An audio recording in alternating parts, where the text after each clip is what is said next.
Dad, 42, and his fiancée, Alice, 28, are getting married in November this year.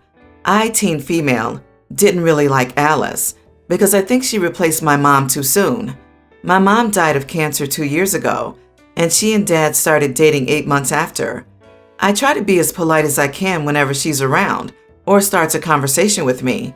However, Dad never forced me to have a relationship with her, and I see that she's not interested in having one. After they got engaged, Alice approached me and said we needed to talk.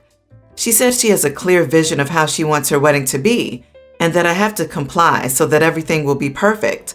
I said sure and asked her what I need to do.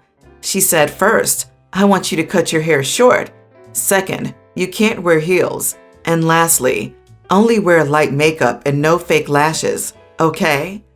I let her finish before I responded. I said I can do the second and third, but I will not be cutting my hair. My mom loves my hair and helped me grow them thick and healthy.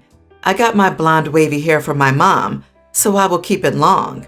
Alice accused me of wanting to upstage her. I said that's not what I'm trying to do, and I think it's unfair, since I know she didn't make these demands on her other female guests. She then called me a selfish brat and told me she'll tell my dad about how I disrespected her.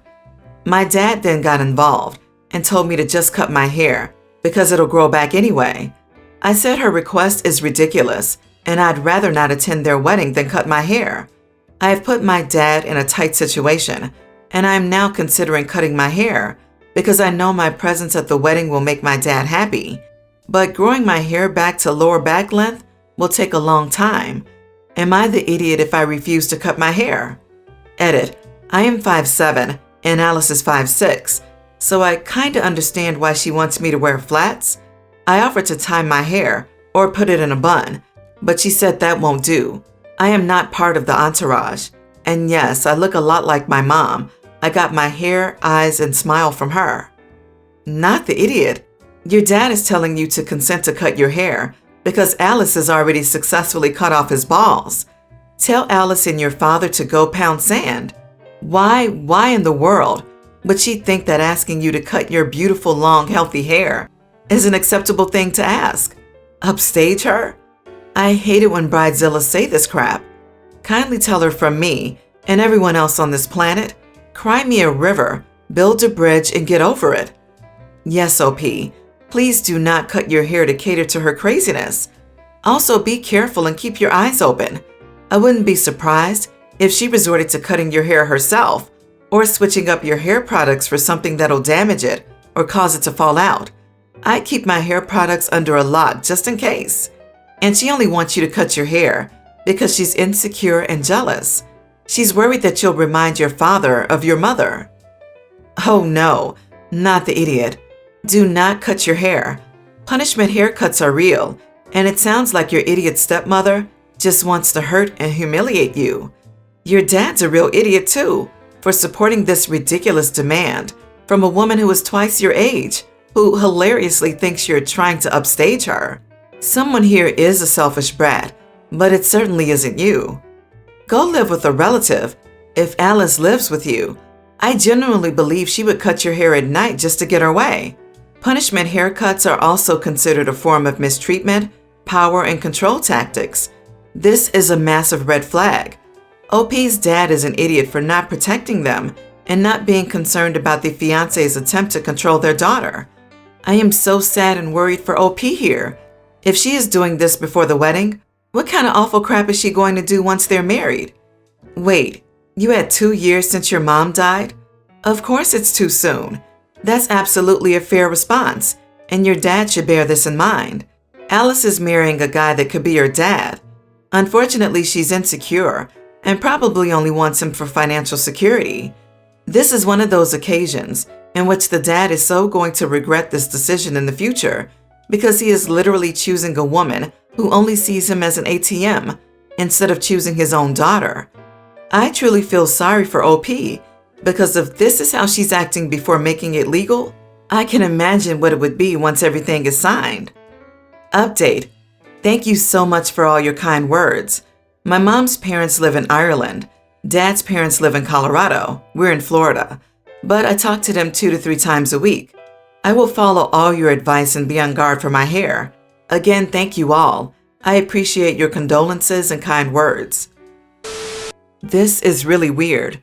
I, 20 female, have been volunteering at a community garden since the start of lockdown last year. I need volunteer hours for my college program. I've always liked gardening and the outdoors, so it's honestly pretty fun. Over the past few weeks, I've noticed other volunteers and the volunteer coordinator treating me strangely. They talk to me slowly, assume I don't understand basic math, fractions for mixing fertilizer, and freak out when I drive myself rather than having my mom drop me off. Well, last weekend, the coordinator, Kathy, 40s, asked if I was comfortable working in the garden alone while she went to get our coffee. I told her sure, and I kinda laughed because I'm an adult, and it's a well-lit public place. She said she loves that I'm so independent, but is concerned that my mom wouldn't like her to leave me. I politely said that I was 20 years old, and checking with my mom wasn't necessary. Then she said something about my disability. After many questions, she admitted that another volunteer told her that I had an intellectual disability and the mental age of an 8-year-old. I was honestly shocked, and I told her I was in college and my intelligence was normal. I said clearly that I don't have any disability. I asked Kathy who had started the rumor, and she wouldn't say. Now Kathy is texting me that she didn't like how I responded and that I acted like disabled people were lesser or didn't want to be associated with them. This isn't true at all. I haven't responded, but I need some neutral opinions. Am I the idiot? Not the idiot. Sounds like Kathy started the rumor. You didn't act negatively about those with intellectual disabilities, and you were clear about your own. Kathy is making stuff up. And how are you supposed to correct the mistake? Unless you used inflammatory language, I don't see what you did was wrong. Ironic, Kathy used OP of treating people with disabilities as lesser. Meanwhile, they were essentially doing exactly that to OP in their treatment of her when they thought she had a disability. Not the idiot. Kathy can kick rocks, but you need to contact the people who run the community garden program and talk to them about this. So don't respond to Kathy at all. She's just trying to deflect that either A, she started the rumor, or B, is super embarrassed she just assumed it was true. Saying you do not have a rumored disability does not mean you think the disabled are lesser. Unless you're leaving out that you said the R word or something else derogatory, not the idiot. Like, how does a rumor like that get started? It can't just be about the math or occasionally getting rides. Not the idiot. And Kathy is the ableist, and a defensive one at that. Coming from someone with both physical and developmental disabilities, 1, you are not required to pretend you have intellectual disabilities to make someone feel better because they were ignorant enough to believe it based on hearsay and gossip instead of talking to you directly. And 2, telling someone that you do not have an intellectual or any other disability does not make you ableist. It's just telling the truth. LOL. What a weird thing for her to get defensive about, much less scold you over. And 3, she's gross for using the term mental age. You are not wrong for correcting Kathy, but she is, both for her very rude assumptions and then trying to put them on you. I love my fiancé. I will marry her, but I don't feel okay about her keeping another man's last name instead of mine. Her reason why is that she wants to have the same last name as her 2 kids, but that doesn't make a lot of sense since we're planning to have children of our own. When I asked her about our future children's last names, she said we can just hyphenate the 2 when the time comes. I'm honestly not comfortable with this. It's not any hatred against her ex. He was never an idiot to me or anything, but I don't want my wife and kids to have his name. I knew what I was signing up for when I started to date her. She made it crystal clear her children come first, and one of the things she wanted me to have in mind is that we are not making a new family. We're merging 2. Her dad was pretty absent in her life. Apparently, he was wonderful to his new family. So I understand the trauma and know how important it is to keep all children unified. Still, as her spouse, I'll honestly feel out of this unity. We had many serious discussions before deciding to marry, and we agreed with pretty much everything. Until recently, the last name thing hasn't come up. It was probably not as important as we agreed on having children, where to live, step-parenting dynamics, etc. But this is the first thing she's not willing to discuss. I always had great communication with her about everything. Still, for this one issue, her position is, it's decided, no discussion. We've been together for 2 years. She has never positioned herself like this before. Am I the idiot for not accepting this? You are the idiot. You say it has nothing to do with the ex, but going against her wishes, simply because you don't want another man's name on your kids, doesn't sound like an actual reason. More a one-sided cockfight between you and her ex. You are the idiot. It's her putting your children's needs before your needs, as any parent should do. If she doesn't want to take your name, she doesn't take your name. If the unity thing is such a big deal to you, take her name so that you and all of the kids will have the same name. That has nothing to do with the ex and where the name came from, but with your wife and kids who have the name. It's not another man's name. It's her name. You are the idiot. Do you consider marriage ownership of your wife? Because that's what this is. See, world, she's mine now. It says so on the label. It's okay not to be stuck in antiquated traditions that simply traded women between their father and husband. You are the idiot. She has gone through the stupid process of changing it once. That's why she doesn't want to do it again. It's a huge pain and not easy, especially if you have a career or life. Why do you need such control over your wife? Is it literally just a name? Just the same. Your new kids could have your name. Lots of mothers and children have different last names. Also, lots of siblings have different last names. When you get married, you don't become one, you become a team. No idiots here. If you were insisting she change her maiden name, that would be one thing. But it is admittedly a bit off-putting to have another man's name somehow involved in your marriage, and possibly children's names. Ultimately, though, it is her decision and has no actual impact. So don't let a matter of pride ruin a good relationship. My 19 female, brother 21, has 3 kids from different women already, 2 of them both little girls, being almost the same age since he knocked up both girlfriends at the same time. His now girlfriend gave birth to a boy 6 months ago. It's the only real relationship that he's had with any mother of his children. My grandpa has funded everything since the first kid, because among the men in our family, he's a winner, and my brother doesn't have to work until he graduates thanks to that. Even when he's such an idiot, I actually get along with his girlfriend. She's so good with the girls and encouraged my brother to be a real father figure to both of them. 2 months ago, his girlfriend had to stay in the hospital. My brother was panicked. He would spend almost the whole day with her, come back home to shower, eat, be with his son, and then go back to his girlfriend. You could see the fear in his eyes. So after she woke up, I offered to take care of my nephew for as long as he needed to be there. And since its time with my nieces was coming, I offered to do the same. Although I mostly did it for my sister-in-law and the kids, I love them and I know she loves them too. I knew that my brother wouldn't be able to take proper care of 3 kids in that state of mind, and his other baby mamas refused to wait since it wasn't their problem. I won't lie though, I thought this would last 2 or 3 weeks and not 2 months. However, I noticed that as the days were passing, my brother seemed more relaxed. When I asked if he could finally take care of them, he told me no, he was still needed at the hospital. A few nights ago, I overheard my brother talking to my grandpa about how he kept going there all day just not to take care of the babies, and that I was a better fit since I was a girl. I opened the door and told him to go screw himself, that he could take care of his own kids, and to never ever ask me for a favor since I offered him a hand and he took my feet.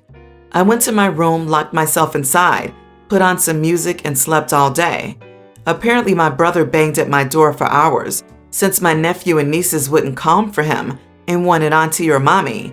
I said that it wasn't my fault and cried at granddaddy since he's always solved his life. My grandpa called me a witch for not understanding my brother's situation. Not the idiot. The only one who doesn't understand your brother's situation is your enabling grandpa. You did everything right. Somebody has to teach him a lesson on responsibility. I am sure his girlfriend would approve of this. I wonder if OP's brother is paying child support. He can be winning at owing multiple people money for 18 plus years. How about you take care of them, Grandpa? Big words for a man not helping or condoning a crap father. Grandpa is what a real misogynist looks like. He 100% thinks that it's OP's job as a female to take care of the kids. Great on you, OP. Tell everyone about this. Make sure they understand your brother is a lazy father who would sooner push his responsibilities to others. Not the idiot. Cut and run, girl. He's not going to change. And any relationships with the Nibblings is going to be tainted by the fact that he's their father. It's going to suck, but if you keep helping him in any capacity for the sake of the kids, he will continue to take advantage when he gets the chance. I hope you get out of there soon and find happiness. My mother-in-law got married Saturday night, and honestly, I didn't want to go. We don't get along, and she uninvited me 2 times in the 6 months it took her to plan the thing. Although not going to lie, I don't regret going. The food was heavenly. Anyway, I recognized mother-in-law's wedding gown because a couple years ago when I was getting married and she was single, she decided to try on wedding gowns at my dress appointment for who knows what reason. Mother-in-law then made someone take a picture of her in the wedding gown and sent it to her boss and said she was getting married. Her boss wrote back, "Poor him," and mother-in-law was not happy. Mother-in-law then began sobbing because she wanted the dress. She was divorced, not in a relationship, and ugly crying over a darn wedding gown. Mother-in-law and her mom have a strange relationship, so her mom decided to buy the gown for her and tell her something cheesy about how she would find love again. Honestly, I was a little salty because I liked the dress, but it didn't fit in my budget, and I was insecure about my body and already struggling to try on dresses. Well, she got married the other night to her former boss, and she wore the gown. I was seated at the table with the groom's son and daughter-in-law, with whom he doesn't have a great relationship with, and the daughter-in-law made a comment about really liking the dress. I told them how she got it, including hijacking my appointment and her temper tantrum. They thought it was hilarious and told some other guests. Mother-in-law's father was furious and called me tacky, jealous, and a witch. Mother-in-law's new husband was also mad and accused me of being jealous and hating to see her happy. Still, mother-in-law just shrugged it off and said she doesn't care about any of us anyway, so we can talk crap if we want to. Even my husband was annoyed with me and said I should have been the bigger person for one day. Also, to be perfectly clear, I did not ruin the wedding. She was in a great mood when we left, and her family was much more upset than she was. So, am I the idiot? You are the idiot. Judging by the response of your mother-in-law, I don't feel like she's the monster you're trying to make her out to be. You went out of your way to knowingly embarrass her at her wedding. You should have just stayed home. You are the idiot. It was extremely petty and immature to bring that up. If you had a problem with the original purchase of the dress, you should have brought it up when it happened. Time and place. By bringing it up later at her wedding, all you accomplished was making yourself look like a vindictive, mean-spirited person. You didn't make mother-in-law look bad here. In fact, it sounds like she handled your behavior gracefully. OP, you spread the story trying to cause drama, and it was petty. Your mother-in-law wasn't her best self to have a meltdown when you were dress shopping, nor when she uninvited you twice. You should have spoken to her about it between now and then, instead of being mean to her on her wedding day. Jesus, the number of people on here that don't know your obligations to be respectful as a wedding guest is insufferable. You're at an event they're paying $500+ per seat for, often much more, and you couldn't even stop talking crap for a night? Unless she did something inexcusable to you at the wedding to deserve this, you're a total idiot.